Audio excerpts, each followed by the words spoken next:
pertama saya ulang lagi bahwa manajemen kelembagaan Islam memang satu rumpun atau memang sangat inti dalam jurusan manajemen dakwah itu, karena meskipun menggunakan manajemen dakwah maka manajemennya itu harus lebih menonjol dibanding yang lain-lainnya. Maka wajar ketika mungkin setiap semester ada pembahasan tentang manajemen itu tidak pernah terputus dan tidak ada habis-habisnya, karena semakin berkembangnya apapun dimensi hari ini membutuhkan manajemen, apalagi manajemen organisasi di setiap perusahaan-perusahaan atau lembaga-lembaga. Manajemen itu paling pokok ya, manajemen, karena kalau gagal dari segi manajemennya, perencanaannya, maka hampir dipastikan gagal total dari seluruh tujuan-tujuan dalam setiap lembaga maupun organisasi. Nah, ini mengulang saja dari apa yang dipelajari semester lalu, ataukah bacaan-bacaan dari buku mengenai manajemen disebut sebagai perencanaan, biasa dikatakan di manage ya, direncanakan itu planning, atau ada yang menyingkat watch itu ya.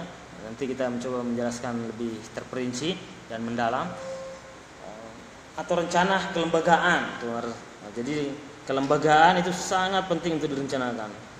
Kalau tidak itu berjalan seadanya. Nah, apalagi menggandeng kata Islam itu, kelembagaan Islam. Ada yang mengatakan kapan sih agama Islam itu hadir ya? Bedakan dengan Islam, bedakan agama Islam. Kalau agama Islam itu sudah terlembaga gitu. Maka banyak yang tidak sepakat kalau disebut sebagai agama Islam, tapi cukup Islam saja. Sebab kalau sudah mengatakan agama, misalnya departemen agama gitu kan, Depak gitu, lembaga apa lagi yang lain tentang Islam, ya zakat wakaf ya, apalagi lembaga pendidikan Islam itu. Pokoknya yang menggandeng kata Islam itu punya beban yang besar. Sebab kalau berjalan tidak baik, di dalamnya saja ada korupsi misalnya, itu mencederai Islam itu. Misalnya Departemen Agama, Kementerian Agama. Bayangkan kalau Kementerian Agamanya ditangkap KPK, kita pernah memiliki itu. Bahkan dituduh korupsi Quran itu. Bayangkan itu. Dia tokoh besar, ulama besar, cendekiawan, tapi ditangkap KPK. Disebut korupsi, berbagai macam korupsinya, termasuk korupsi Quran ya. Bayangkan Quran saja dikorupsi ya. Karena ketika masuk pada wilayah jabatan-jabatan kelembagaan Islam, tidak bertanggung jawab sebagai seorang pemimpin.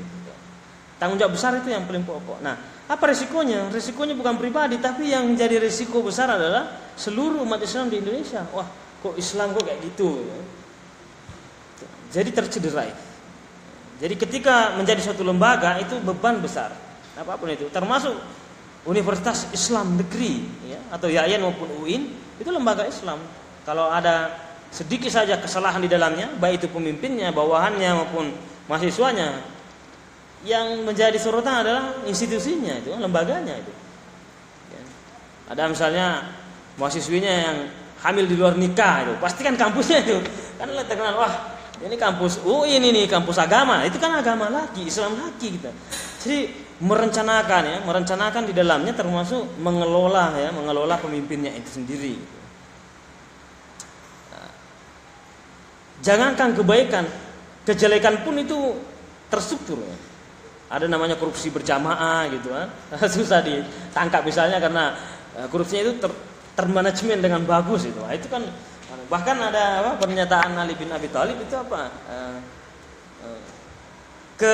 kebaikan yang tidak terorganisir ya, tidak tertata, tidak termanajemen itu akan dikalahkan oleh kejahatan yang terorganisir. Itu orang yang dari pandai beradministrasi dan berorganisasi adalah Ali bin Abi Thalib itu. Itu sangat terkenal sekali dalam dunia manajemen ya, manajemen Islam terutama. Itu sudah jauh sebelumnya di era sahabat Nabi, dia sudah menganalisis itu bagaimana perjalanan kelembagaan Islam. Dia katakan meskipun itu kebaikan, maka ketika tidak terorganisir dengan baik, itu akan dikalahkan oleh kejahatan yang terorganisir. Nah, di Indonesia ini terutama banyak sekali lembaga-lembaga yang tidak terorganisir dengan baik, tapi kejahatan itu rapi sekali. Tapi rapi-rapinya satu kejahatan tetap akan di ujungnya bisa bermasalah dan ketahuan.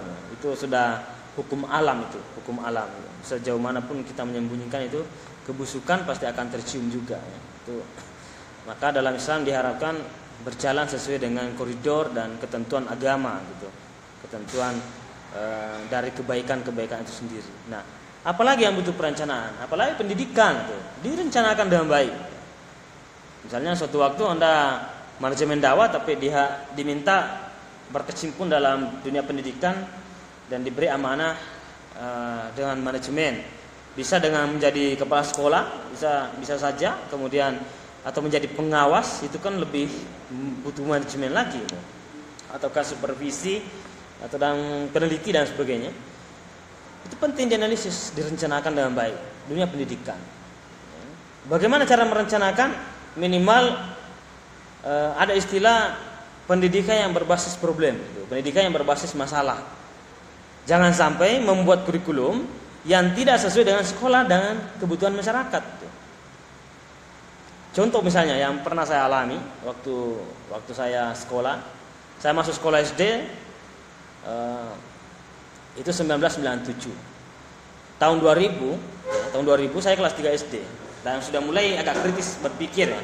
Karena di sekitar 2 km dari sekolah saya atau hampir 3 km, tapi terlihat asap yang mengepul ketika ketika perusahaan gas yang di dekat sekolah saya itu selalu beroperasi setiap hari.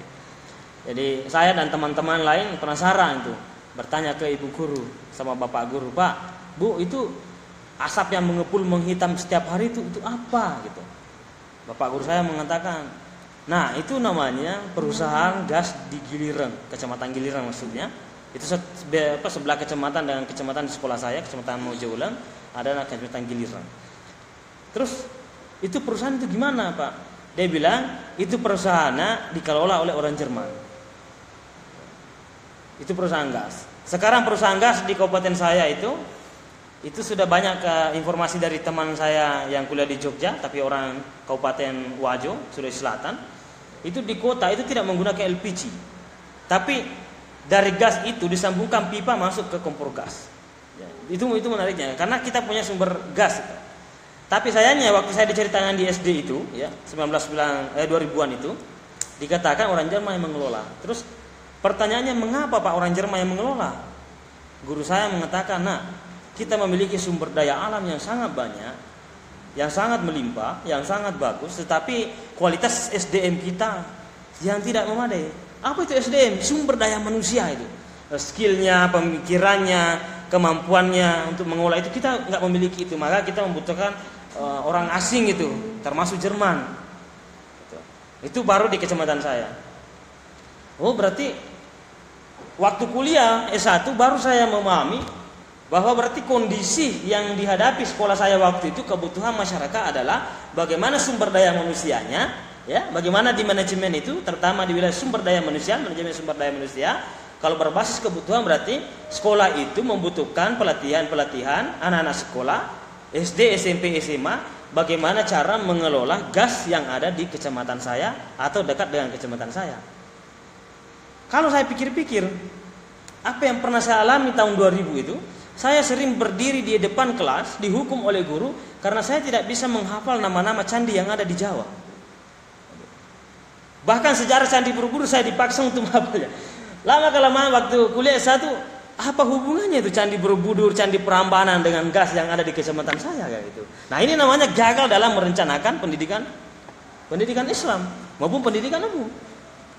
Nah, entah itu sengaja atau disetting gimana, itulah yang terjadi. Mungkin sampai hari ini masih banyak itu antara kurikulum yang berjalan di sekolah dengan kebutuhan masyarakat itu jauh sekali gitu.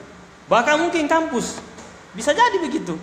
Apa yang ada misalnya kebutuhan di Salatiga itu berbeda jauh yang dipelajari dengan kebutuhan masyarakat, sehingga lama-kelamaan mahasiswa itu, para sarjana atau calon sarjana itu semakin menjauh dari masyarakat, teralienasi dengan kebutuhan masyarakat.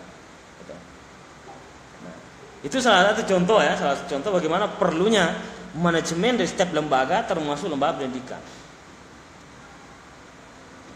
Dari zaman dulu sampai sekarang yang mengelola freeport emas yang ada di Papua itu masih orang asing itu. ya, perusahaan besar dari Amerika. Pertanyaannya, mengapa puluhan tahun yang lamanya tidak ada orang yang hebat pun bisa mengelola itu? Ada apa? Mungkinkah kurikulumnya berbeda dengan kebutuhan masyarakat di sana? Saya curiga kurikulum pendidikan di sana juga sama dengan apa yang pernah saya hadapi gitu. Di mana di sana butuh sumber daya manusia yang bisa mengelola emasnya, ya, menambang emasnya sendiri, kekayaan alam di Papua. Saya curiga kurikulumnya sama dengan kurikulum yang saya dapatkan dulu, yaitu mempelajari semua candi-candi di Jawa. Gitu. Nah, kalau seperti itu kan berarti tidak direncanakan secara baik sesuai dengan kebutuhan masyarakat dan kebutuhan lingkungan di situ. Ada profesor saya studi Islam yang mempelajari banyak tentang Freeport Papua itu. Waktu saya studi S2 di Universitas Islam Indonesia Yogyakarta, dia katakan begini, bayangkan banyaknya penghasilan Freeport Papua emas itu di Papua, itu satu hari atau 24 jam itu berjalan Freeport Papua yang menambang emas itu bisa menghidupkan satu hari semua orang Eropa. Jadi bayangkan kekayaan emas yang ada di Papua itu, ya, dari awalnya itu setiap hari dia ditambang emas yang ada di Papua, itu hasilnya bisa menghidupkan semua orang Eropa dalam satu hari. Maka Anda bayangkan ketika kekayaan itu masuk semua ke Indonesia, maka tidak ada sepotong bayi pun yang menderita gizi buruk. Ya, tidak ada seorang pun di Indonesia ini yang menderita kekurangan itu. Ya, stunting dan sebagainya tidak ada. Karena seluruh orang Eropa pun bisa hidupkan dengan kekuatan emas itu. Tapi sayangnya, ya, lebih banyak emas kita dibawa ke luar negeri dibanding kita pernah mendapatkan hanya segelintir saja. Anggaplah 90 ke sana, 10 ke sini, 10% masuk ke Indonesia, tapi dibagi-bagi oleh pejabatnya dulu. Ya. Pejabatnya, yudikatif, eksekutif dibagi-bagi keamanannya sampai ke tangan ke APBD kita, ya, atau ke masyarakat itu sangat sedikit, ya, bisa 0,001% saja yang bisa dinikmati oleh masyarakat keindonesiaan kita. Nah, itu yang menjadi bahaya, ya. Nah, oke, itu bagiannya. Hal apapun itu perlu direncanakan. Itu baru di lembaga pendidikan. Nah, bahkan hal terkecil saja itu penting direncanakan. Misalnya lembaga keluarga Islam, gitu, keluarga Islami. Anggaplah keluarga kecil-kecil dulu, itu perlu direncanakan. Tapi cara merencanakannya waktu era pembangunan, ya, ada istilah 2 anak cukup, disebut sebagai KB, gitu, ya, keluarga berencana. Tapi KB di sini dipahami dibatasi keluarga itu, cukup 2 saja anak misalnya. Kalau dalam Islam mestinya KB itu tidak begitu. KB itu keluarga berencana, artinya direncanakan pendidikan yang terbaik untuk anak-anak, ya, direncanakan kualitas terbaik untuk melahirkan generasi terbaik. Itu namanya KB yang sukses. Entah berapa anaknya, mau 10, 20 nggak ada urusan. Itu namanya perencanaan yang bagus. Tapi kalau hanya sekedar tidak direncanakan, ya, mau menghasilkan generasi yang apa adanya saja, ya, ada apa saja itu, ya terserah mau jadi apa, ya tidak usah direncanakan, buat saja. Gitu. Nah, kayak gitu. Jadi itu pentingnya manajemen masuk dalam ruang lingkup keluarga Islam. Ya. Nanti akan ada pembahasan juga tentang itu, lembaga-lembaga Islam yang minimal yang ada di Indonesia. Oke. Nah, ada tokoh manajemen seperti Kaufman misalnya menguraikan beberapa penjelasan. Misalnya manajemen itu suatu proyeksi mengenai apa yang diperlukan, ya. Jadi proyeksi itu kayak seperti misalnya memprediksikan, ya, atau mengandaikan atau merencanakan dalam rangka mencapai tujuan yang abstrak dan bernilai. Jadi fungsi dari manajemen bagi Kaufman itu sangat penting sebab kita bisa menerawan masa depan, ya. Jadi perencanaan itu di situ fungsinya. Kemudian ada lagi ungkapan yang lain tentang manajemen, dikatakan suatu kegiatan atau rangkaian kegiatan yang berupa proses pengelolaan usaha kerjasama sekelompok manusia. Jadi ada usaha kerjasama sekelompok manusia yang tergabung dalam satu organisasi maupun lembaga termasuk lembaga Islam untuk mencapai tujuan organisasi yang telah disepakati supaya efektif dan efisien. Nah, jadi dalam manajemen suatu lembaga ketika sudah rapat, ada namanya rapat kerja, ketika sudah ada yang penyusunan kepengurusan dalam satu organisasi maupun lembaga, sudah ada ketuanya, sudah ada sekretarisnya, ada bendaharanya, ada bidang-bidangnya yang lain. Ketika sudah terencana seperti itu, maka ada namanya program kerja. Ya, program kerja ini dibahas berdasarkan analisa dan kebutuhan yang dihadapi, dan itu harus dijalankan. Nah, pertanyaannya, ketika di tengah perjalanan, bisakah perencanaan itu dirubah? Gitu. Ya, dalam satu lembaga, satu organisasi misalnya, kita sudah ketuk palu bahwa terjadwal bulan Agustus harus dilakukan seperti ini, harus tahun sekian misalnya, terutama dalam rangka jangka pendek misalnya, bulan September apa yang harus dilakukan gitu. Terus tiba-tiba di tengah perjalanan bisakah diganti apa yang telah kita rencanakan gitu. Itu menjadi perdebatan. Dia mengatakan tetap lanjutkan apa yang sudah direncanakan karena itu sudah dipikirkan secara matang. Sebagian ahli mengatakan bisa saja berubah di tengah jalan ketika memang kondisi menghendaki seperti itu. Contoh misalnya, waktu tahun 2020 kan kita sudah Universitas Salatiga misalnya merencanakan bulan sekian mata kuliah ini dan pertemuan kesekian, kemudian UTS, UAS, tatap muka. Tiba-tiba terjadi pandemi gitu, terjadi misalnya COVID-19. Akhirnya kan berubah tuh. Itu bisa berubah dengan kondisi seperti itu. Nah, kondisi seperti ini tidak boleh dipaksakan, mau diapa lagi. Nanti berjatuhan misalnya korban lebih banyak, atau kita menyalahi aturan pemerintah, bisa saja kita ditangkap satu-satu dengan alasan tidak mematuhi protokol kesehatan macam-macamnya. Nah, untuk mematuhi suatu aturan, maka apa yang sudah direncanakan sebelumnya itu bisa bergeser atau bisa dirubah sesuai dengan kondisi. Ya. Tapi tidak semua bisa dirubah atau tidak semudah itu merubahnya. Nanti ketika ada masalah yang memang dianggap genting dan butuh penanganan segera atau perencanaan yang lain ya, lebih matang. Nah, saya pikir dari 2020 itu masuk ke awal 2022 itu hampir semuanya berubah total perencanaan itu. Nah, mungkin hari ini karena sudah mulai normal lagi, itu kan dimulai lagi perencanaan yang sesuai dengan kondisi. Itu salah satu contoh saja, termasuk dalam satu kelembagaan Islam nantinya dibahas di pertemuan-pertemuan selanjutnya, apakah visi misi ataukah program kerja itu penting untuk terus dilanjutkan atau ada sewaktu-waktu ya, dan kapan sewaktu-waktu itu ya, bisa berubah gitu.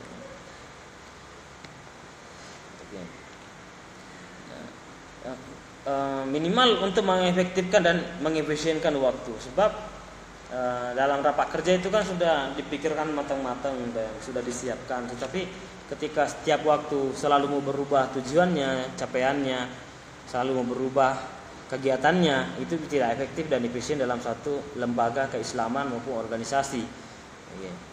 Kenapa? Karena kalau dirubah lagi setiap minggu misalnya, rapat lagi dirubah lagi, mulai dari rapatnya saja itu sudah mengambil waktu yang cukup banyak. Kemudian mengatur ulang itu siapa lagi yang giliran melaksanakan kegiatan bidang apa saja, itu juga menyita waktu. Berarti berganti-ganti tujuan seperti itu, itu bisa mengurangi efektif dan efisiennya suatu kegiatan gitu ya. Maka banyak organisasi maupun lembaga tidak terlalu banyak rapatnya, tapi sekali rapat itu bisa merencanakan 1 semester, 2 semester ya. Organisasi juga begitu, banyak yang tidak per bulan rapatnya, tapi satu kali rapat itu sudah merencanakan apa yang harus dijalankan di semester 1 atau 6 bulan pertama dan 6 bulan kedua gitu ya. Itu bisa dilaksanakan. Adapun rapat-rapat yang lain ketika ada hal-hal yang dibutuhkan. Oke, itu salah satu pengertian manajemen. Nah, kita mencoba masuk sedikit ke wilayah kajian fungsi manajemen itu. Minimal ada 5 fungsi manajemen itu. Yang pertama perencanaan gitu. Oke. Apapun itu perlu untuk direncanakan. Itu namanya kurikulum kehidupan ya. bahwa kehidupan Anda pun Anda perlu rencanakan. Setelah semester 8, semester 8 misalnya semester akhir atau selesai mau apa, kemudian tahun pertama mau apa, tahun kedua, itu penting juga direncanakan. Sangat penting mengelola hidup namanya, mengelola hidup. Tahun berapa Anda mau menikah, tentu kan bisa mempersiapkan diri. Tahun berapa Anda akan sukses, Anda bekerja mau di mana, itu Anda bisa menyiapkan diri gitu ya. Kemudian kesenangan Anda bekerja di bagian mana, bagian apa. Oke, jangan seadanya nanti tiba-tiba ya di mana saja gitu kan. Itu kan bermasalah juga. Ya, termasuk gaji pun, ya gaji pun bisa Anda rencanakan gitu. Mau berapa ya, kira-kira masuk kerja nanti di bagian apa, terus ditanya oleh bosnya misalnya atau manajernya. Ya. Kira-kira ada wawancara pertama, kira-kira kamu butuh berapa gaji per bulan? Nah, ada yang bilang terserah Pak, berapa saja, yang penting saya diterima. Itu juga dalam ilmu manajemen itu bermasalah ya, jawaban begitu. Seolah-olah itu kualitas Anda nggak ada gitu. Yang penting Anda diterima aja di situ. Itu sudah syukur. Itu bermasalah meskipun Anda kekurangan sekali ya dari segi itu orang baru bergabung kurang sesuai dengan jurusan. Anda percaya diri, kalau bisa Pak, saya lebih agak tinggi, saya lebih tinggi daripada yang lainnya. Misalnya Anda sudah tahu sedikit 3 juta misalnya yang lain, kalau bisa saya Pak 5 juta. Mengapa butuh 5 juta? Saya selesai Pak di manajemen dakwah, ya manajemen dakwah Fakultas Dakwah UI Salatiga. Terus apa kehebatannya? Saya punya 2 hal yang berbeda Pak yang lain-lainnya. Yang pertama, saya memang menguasai manajemen, yang kedua ada Islamnya lagi Pak. Anda bisa mempromosikan diri dengan percaya diri begitu. Itu kualitas manajemen yang baik gitu. Terus itu jadi alasan Anda untuk mendapatkan gaji yang banyak itu. Terus saya punya skill, saya sering berorganisasi, saya pandai beradministrasi, saya sering mengikuti kegiatan-kegiatan. Waktu saya KKN saya jadi koordinatornya, waktu saya PPL, itu Anda jelaskan semua. Meyakinkan orang. Tapi kalau ditanya berapa saja Pak, yang penting saya diterima dulu. Waduh, gimana? Orang curiga itu, jangan-jangan ini enggak jelas ya nanti kerjanya itu.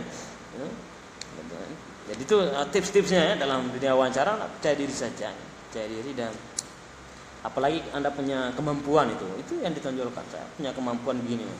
Jadi ya, di samping saya memahami manajemen umum Pak, saya juga manajemen Islam saya pahami itu, bahkan saya mengerti. Gitu. Dan nilai plusnya begini-begini ya, itu kan bisa menjadi nilai tambah bagi Anda dalam dunia pekerjaan ya. Itu pentingnya dalam satu perencanaan gitu ya. Oke, proses mempersiapkan serangkaian keputusan untuk mengambil tindakan di masa yang akan datang yang diarahkan pada tercapainya tujuan dengan sarana yang optimal gitu ya. Itu kalau sudah dalam posisi bekerja, maka mengoptimalkan dari seluruh peralatan atau sarana dan prasarana yang dibutuhkan itu dilengkapi ya, sebab itu menjadi titik awal Anda berangkat ya.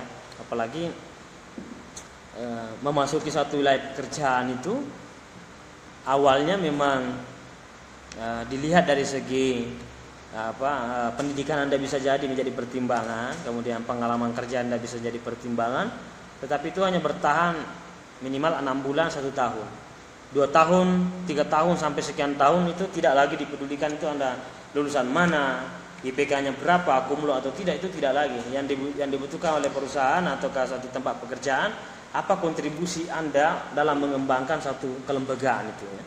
Tempat Anda bekerja, apa kontribusi Anda tuh dalam mengembangkan itu, dan capaian apa selama ini yang dilakukan, ataukah kreativitas apa yang saat ini bisa Anda sumbangkan gitu. Itu yang menjadi sorotan itu ya. Nah, disitulah nanti nilai plusnya. Tidak bisa bertahan ya. Jadi IPK yang tinggi itu hanyalah permulaan masuk kerja saja. Ya. Berjalannya itu tidak diperlukan, tidak ada gunanya, kecuali skill yang bagus dan Anda punya kemampuan untuk mengembangkan diri dan terbuka pada orang-orang. Ya, disitulah Anda dinilai ya, etikanya, kemudian bagaimana keahliannya. Ya. Jadi jangan pernah mengandalkan ijazah dan IPK saja, tapi itu diandalkan pada saat pertama saja. Ya. Percaya diri bahwa saya lulusan terbaik dan sebagainya, IPK tinggi, 3 ke atas misalnya, itu bisa pintu pertama saja. Setelah itu, nah dari mana didapatkan kemampuan itu? Ya sejak mahasiswa. Sejauh mana Anda berproses di di kampus, di luar kampus, intra kampus, ekstra kampus, itu juga menopang ya skill Anda. Sejauh mana selama ini Anda mengelola organisasi yang ada di kampus atau kegiatan-kegiatan, itu menjadi modal besar dalam pekerjaan kemudian hari. Atau membangun pekerjaan sendiri ya, itu bisa. Hari ini terbuka lebar ya. Bukan hanya bisa bekerja di tempat orang, tapi Anda bisa membangun sendiri gitu. Apalagi yang menguasai teknologi, itu bisa membangun suatu pekerjaan sendiri dengan menggunakan teknologi secara efektif dan efisien. Nah, yang kemudian fungsi manajemen yang kedua, minimal pengorganisasian gitu.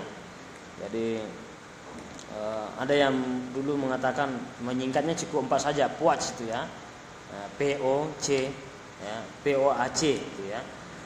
Ini 2 P-nya ini, PP ya. Bahkan ada 3 P-nya ini ya di pengorganisasian ya. Yang pertama perencanaan, yang kedua pengorganisasian, yaitu mendayagunakan sumber-sumber yang ada supaya dihasilkan secara efektif dan efisien tujuan-tujuan itu. Misalnya menyatukan berbagai sumber-sumber yang ada. Misalnya dalam suatu kelembagaan kurang berjalan sebenarnya karena faktor politik ya, bisa jadi karena faktor politik satu kelembagaan misalnya Anda pimpin kemudian hari atau Anda kelola, tetapi yang masuk bergabung dengan Anda itu bukan dari golongan Anda, bukan dari teman-teman Anda, bahkan keahliannya pun kurang di sana, hanya tapi karena faktor politik dia punya kedekatan dengan pimpinan tertentu, dengan orang-orang berpengaruh misalnya, itu bersama dengan Anda dalam mengelola satu organisasi itu. Jadi Anda bisa menganalisa, sebenarnya dia kurang kompeten di bidang itu, tetapi dia ditempatkan pada posisi itu dan SK-nya di situ. Anda cari sumber-sumber yang lain, ternyata dia punya uang berlebih ya, dia cukup memiliki uang gitu. Anda bisa kerjasama, itu begini Pak, misalnya atau Bu, kalau nanti saya bantu di wilayah ini, tapi pendanaannya kita butuh ya dari Anda yang punya channel yang banyak tentang pendanaan. Kita sangat butuh itu, tetapi pada persoalan konsep dalam menjalankan kami siapkan bagaimana. Mungkin senang karena dia bukan wilayah konsep, bukan wilayah eksekusi, tapi pada wilayah pendanaan dia punya channel yang banyak itu. Dia kerjasama perusahaan-perusahaan besar dan sebagainya. Itu bisa dimanfaatkan. Itu namanya seorang pemimpin yang bisa mengelola semua sumber-sumber yang ada ya.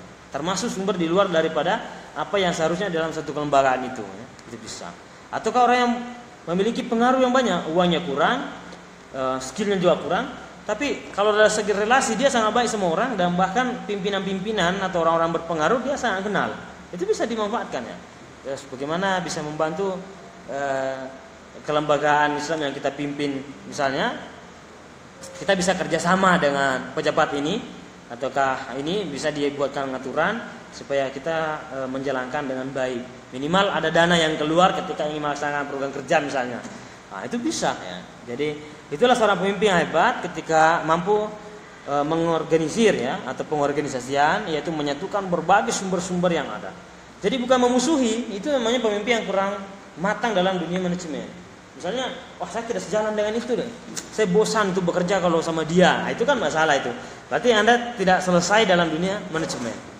Karena berseberangan bagaimanapun dengan orang-orang, pasti dia punya kelebihan di sana. Nah, orang yang hebat, pemimpin yang hebat, dia mampu menemukan kelebihan di setiap kekurangan yang disudutkan kepada orang-orang tertentu. Maupun sesama karyawan misalnya, sesama pekerja, Anda bisa berteman dengan orang yang dimusuhi. Itu kan bisa, karena orang dimusuhi itu bisa membutuhkan sandaran atau orang-orang membutuhkan orang-orang yang bisa dicurhati ya, atau berbagi masalah, itu bisa Anda dekati ya. Jadi itu namanya orang yang selesai dalam dunia manajemen gitu. Oke. Kemudian yang ketiga, kita masuk ke bagian yang ketiga, P yang ketiga, pengarahan ya. Ini lebih banyak juga kepada pimpinan. Usaha pimpinan untuk memberikan penjelasan, petunjuk serta bimbingan kepada orang-orang yang menjadi bawahannya gitu. Itu pengarahan. Misalnya dalam dunia pendidikan, sewaktu-waktu Anda ditunjuk menjadi kepala sekolah misalnya.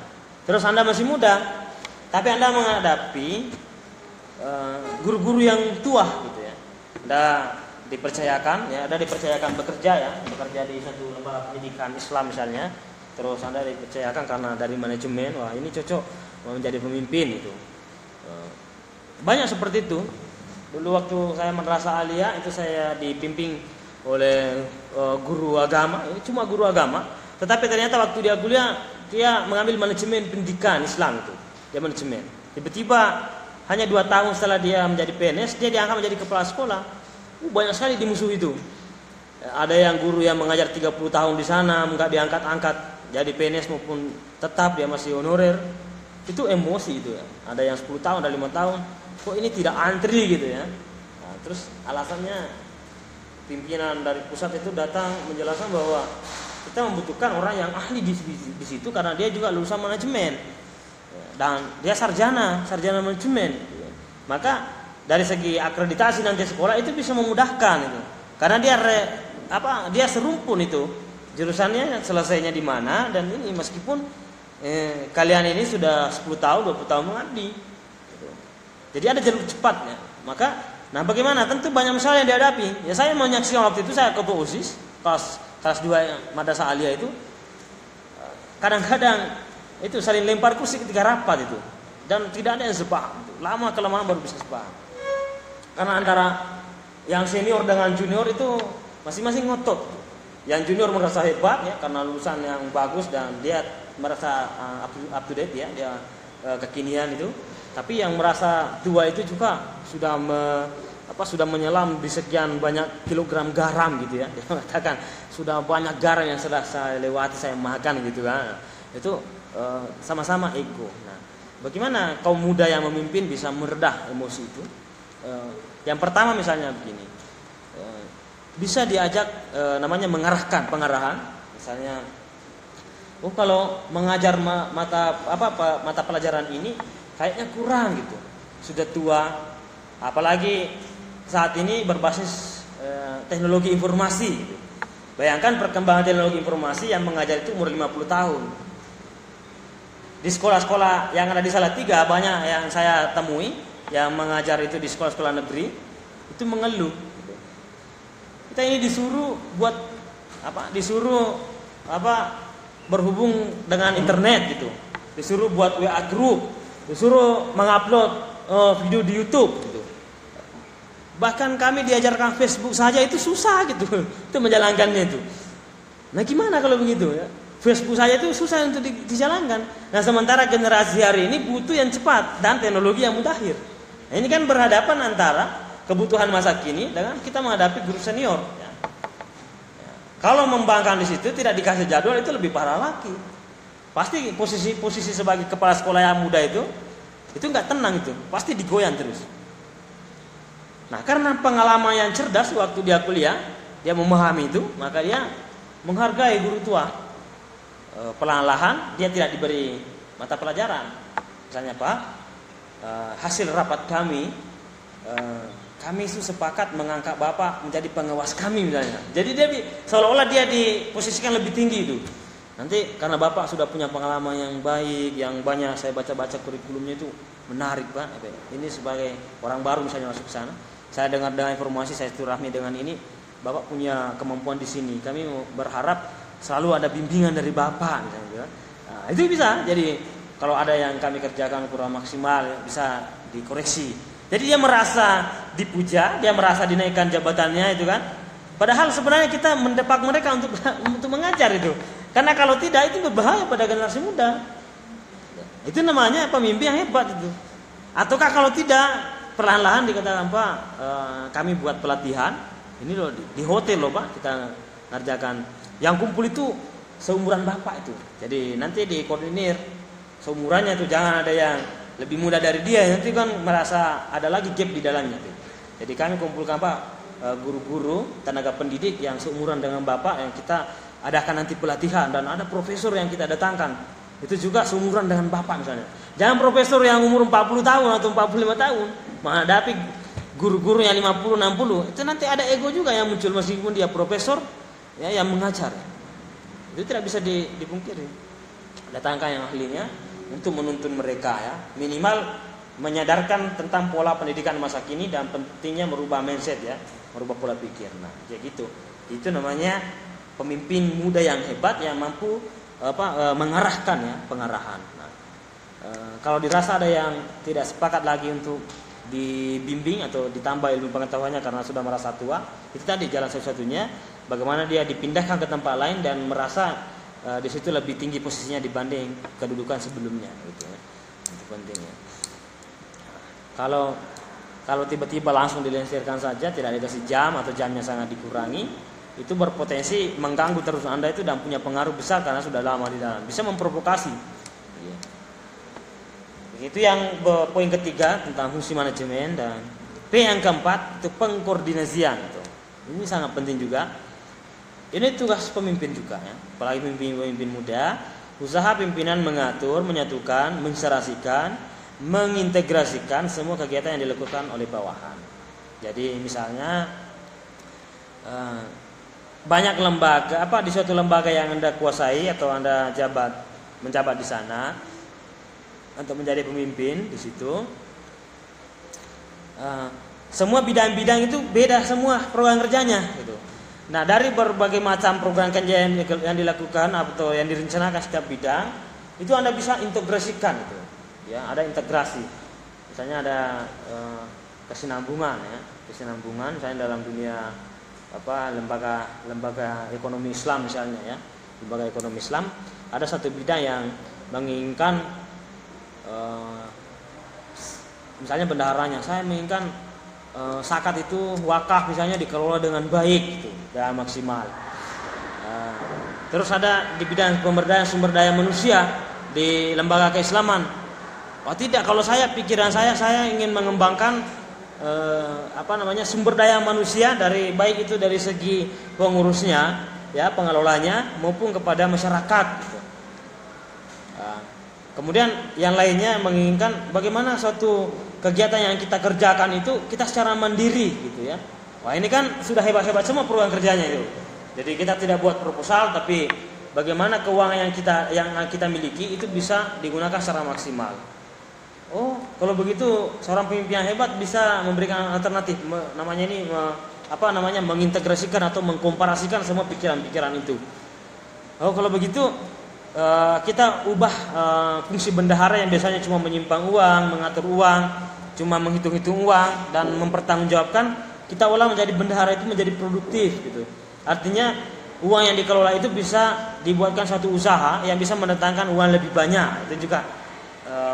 Nah, nanti kita kerjasama dengan sumber daya manusia atau lembaga SDM gitu ya. Bagaimana atau lembaga-lembaga kewirausahaan gitu. Oh ya, kewirausahaan punya strategi bagaimana misalnya berkunjung langsung ke suatu masyarakat di mana lembaga itu berdiri, terus mensurvei orang-orang pengangguran di desa itu. Oh, sekian banyak orang pengangguran, anak muda sekian. Kemudian bagaimana kita tawarkan kasih dipinjamkan dana. Nah, misalnya praktisnya saja. Oh, anak muda ini satu desa ada 30 yang tidak bekerja. Terus ditawarkan gimana, mau nggak mengembala sapi misalnya, mengembala sapi tapi kita mendanai ya. Jadi lembaga Islam itu turun misalnya mendanai. Dia belikan sapi jantan dan betina setiap pemuda ya. 30 pemuda itu. Jadi 30 sapi betina, 30 sapi jantan. Itu bisa berkembang ya. Nah, itu namanya mengintegrasikan konsep yang ada di bendahara, konsep yang ada misalnya di sumber daya manusia dan konsep yang ada di kewirausahaan. Itu macam-macam ya. Itu satu pemimpin yang hebat. Akhirnya lama kelamaan lembaga Islam yang dipimpinnya itu tidak mengemis ke siapapun untuk mencari dana, ya. Apalagi menyimpang kota amal di tengah jalan minta dana, itu buah salah besar bagi saya. Kalau saya kadang-kadang merasa tidak enak itu kok lembaga-lembaga Islam itu mengganggu perjalanan orang. Saya pernah menemukan hanya kota amal di tengah jalan, kebetulan jalan itu agak rusak ya, ataukah dia butuh dana. Tapi di tengah jalan raya itu ada kota amal yang tiangnya besi. Itu ada yang pengendara mobil baru, ya, keluaran baru dan supir baru. Ya, dia menyalip mobil. Ternyata di depannya ada kota amal.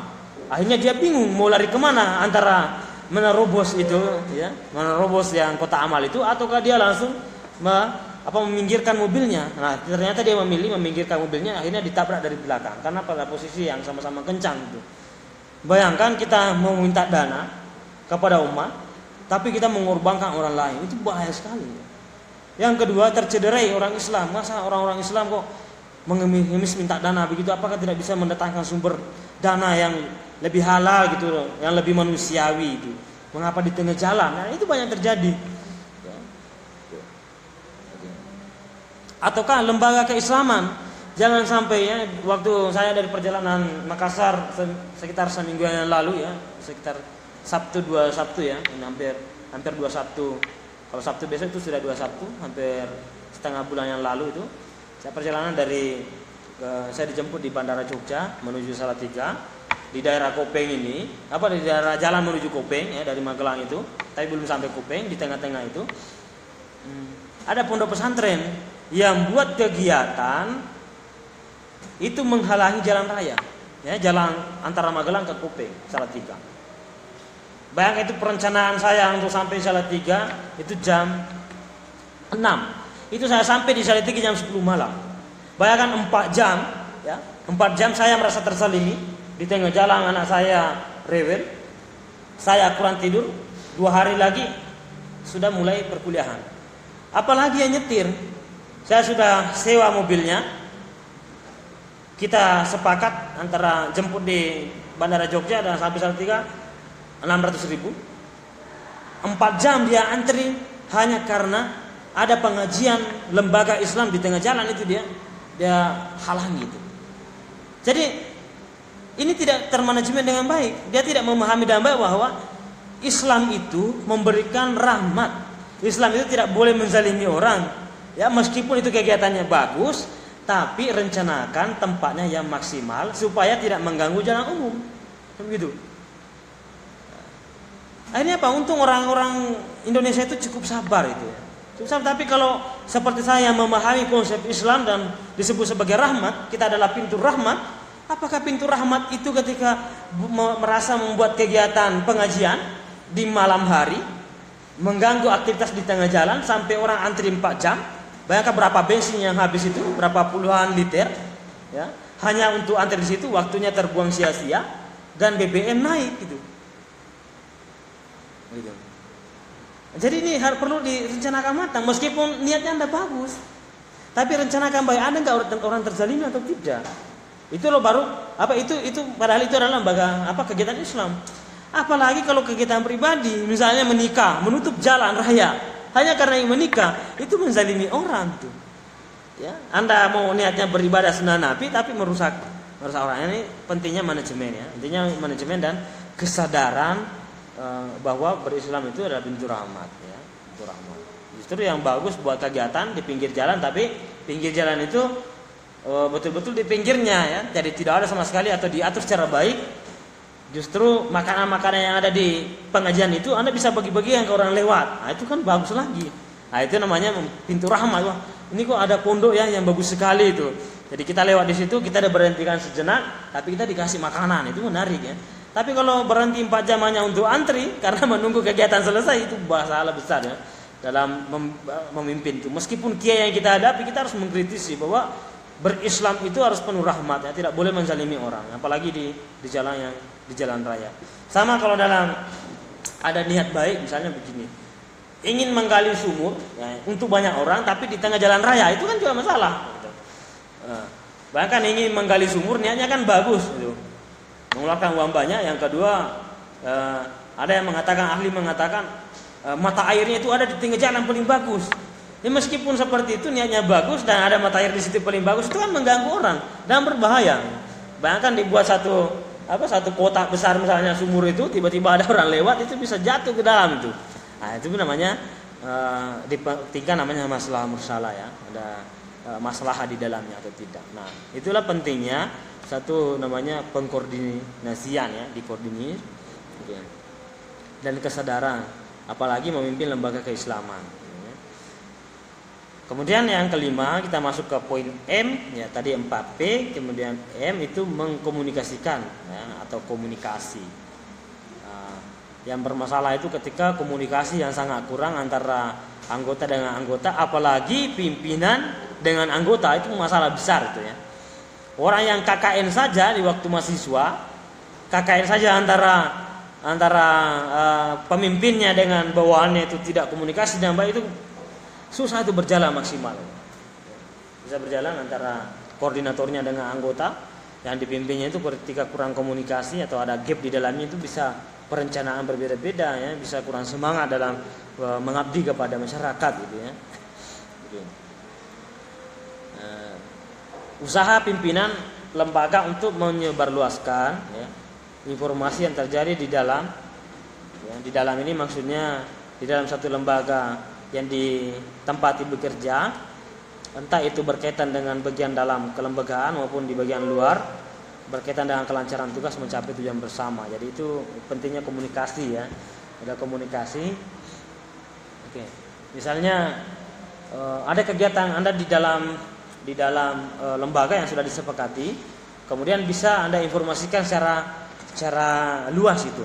Misalnya ada program kerja Anda lakukan, kemudian program kerja itu tidak dipahami saja oleh anggotanya, tapi bisa di-share ke masyarakat luas ataukah ke media gitu.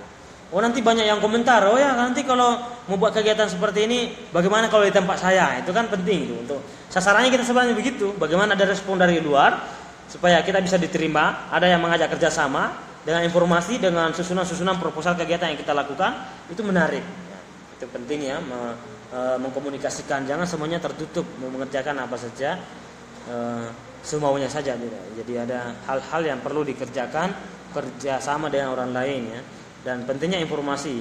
Nah, yang kedua pentingnya menyebarkan informasi supaya minimal ada eksistensi di dalamnya, atau organisasi yang Anda geluti maupun lembaga Islam yang Anda tempat bekerja, maka masyarakat mengenalnya. Kemudian ada kegiatannya. Jadi Anda berkecimpung dalamnya, penuh kegiatan, dan itu bisa dinikmati. Misalnya di YouTube, Anda di Instagram atau dimanapun itu, Anda bisa meng-share, atau di Facebook. Oh, ada kegiatannya, lembaga ini bagus ya, ada kegiatannya, amalnya bagus, kemudian wilayah sosialnya bagus ya, sosial politiknya, ekonominya juga menarik gitu. Nah, itu pentingnya dalam dunia manajemen ya. Mempersiapkan semua itu.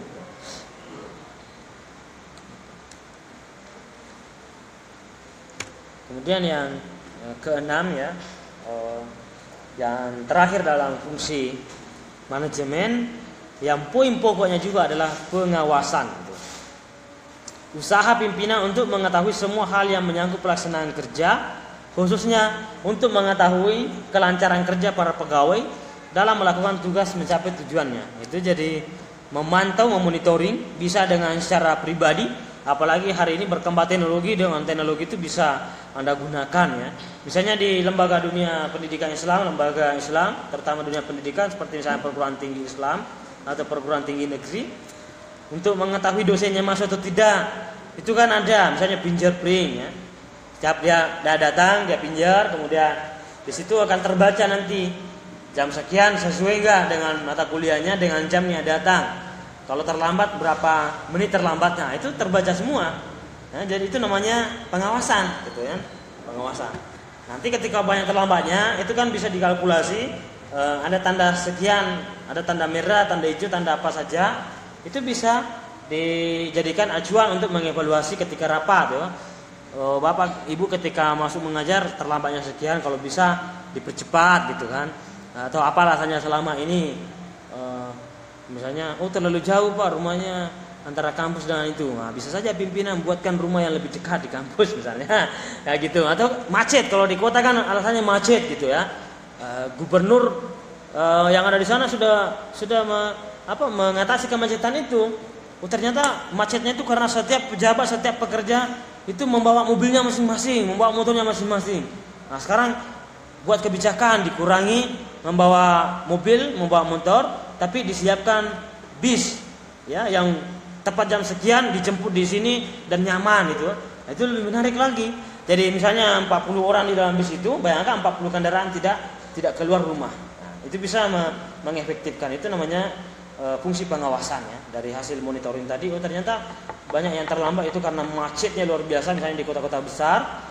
Kalau di Salatiga itu kurang meyakinkan ketika alasannya macetnya luar biasa, itu kan kurang benar. Kalau di Semarang ya bisa jadi karena lebih besar lagi ya, lebih kotanya lebih besar lagi dan lebih padat kendaraan. Salatiga paling-paling apa yang bisa membuat terlambat apa ya? STI, Pak. Ya? Apa itu? Pabrik. Oh, di pabrik ya. Nah, sama ini atau kedinginan misalnya ya. Apa saya orang yang tidak terbiasa di Salatiga misalnya. Kalau pagi itu mau mandi itu kayak es batu atau salju begitu. Nah, itu bisa saja membuat orang terlambat itu. Atau biasa jadi jam 7 waktu saya, kira-kira jam 8 baru bisa saya mandi ya. Atau macam-macam ya di Salatiga itu bukan macet ya. Nah, apapun itu, seorang pemimpin, seorang manajer yang bagus, dia mampu mengawasi dan memonitoring dan mengevaluasi ya. Disebut sebagai kontrol penilaian, disebut juga pendidikan, ditilik ya, diteliti, monitoring, supervisi kalau dalam dunia pendidikan itu. Itu pentingnya ya dalam lembaga apapun itu, apalagi lembaga Islam. Fungsi-fungsi manajemen itu sangat penting dan banyak sekali fungsinya. Ini baru 6 yang bisa saya sampaikan di sini ya, nanti dikembangkan di makalah-makalah. Oke, sebelum kita selesaikan barangkali ada pertanyaan, silakan yang mau bertanya.